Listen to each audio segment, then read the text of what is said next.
To be in love with an illusion. I encourage you guys to watch the music video Waiting for the End by Linkin Park. It's a very interesting music video. You may find certain subtleties that you may or may not see depending on your state of consciousness, the awareness level that you have present within you. The thing that you'll notice about it, the thing that you'll notice about this thing that you're witnessing, in fact, the illusion that I'm talking about, is really your perspective on yourself. Now, this self is an imagined kind of self, right? It's not real. Here, let me give you guys an example of something that's not real. This over here is my Aumakua.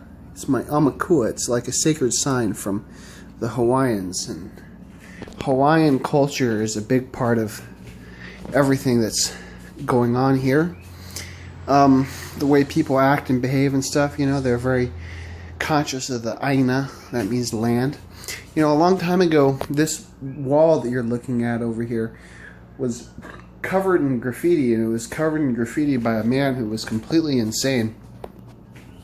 He was insane because of his choice to explore the depths of his mind, to see how far he could take his own image, and that which he called himself, you know. And in fact, one of the things about it was there was a religiosity to it. There was a religious fervor because he felt that he was speaking God.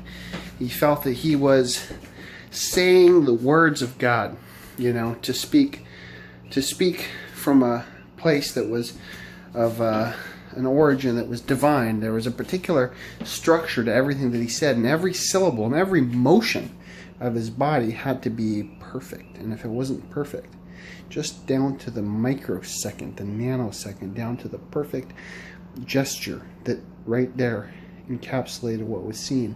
And if it was seen to form a pattern, then that pattern, he would say, how do you know that it's real? If you see it truly as another person may, then how can you say that that is not your reality? Therefore, would not all the universe be subject to that same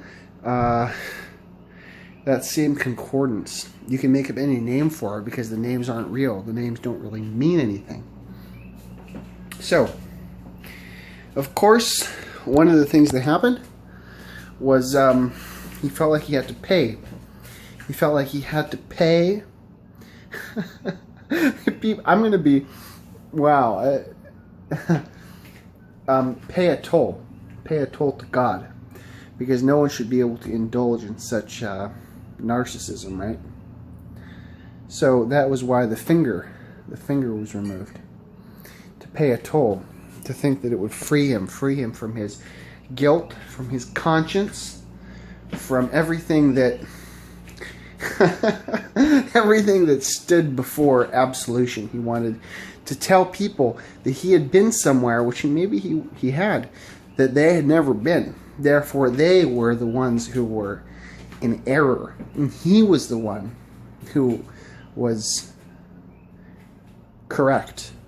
To say, look at that, see he there, yeah, ye, ah, yay, I told you so.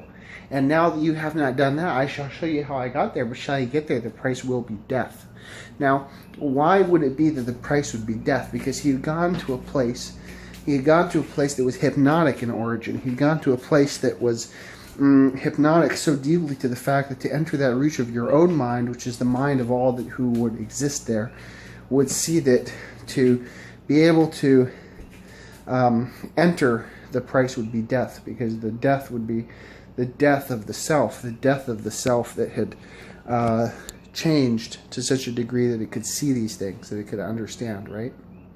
So now I'm going to change the perspective a little bit from that particular thought form, that particular attractor field, I believe, that was creating that and forming those words and that pattern that you may have seen if you saw it, particularly with the body language. At the time, he was completely concerned with NLP and subliminals. He believed that body language formed a pattern. So change that now to talk about it. And if you were to put it into retrospect, you'd see that as a subjective experience. Where does the subjective experience come from? That's the question that I want to leave everybody with, is where does the subjective experience come from? So your thoughts on that, and your thoughts on the subjective experience, everything that makes a human being whole, everything that makes one who is lost come into focus again, and then stop believing the truth when you see it. You know? To stop believing the truth when you see it. And what it means too. If that has any effect or any ripple in the collective consciousness, that's the question. That's really what this video was about.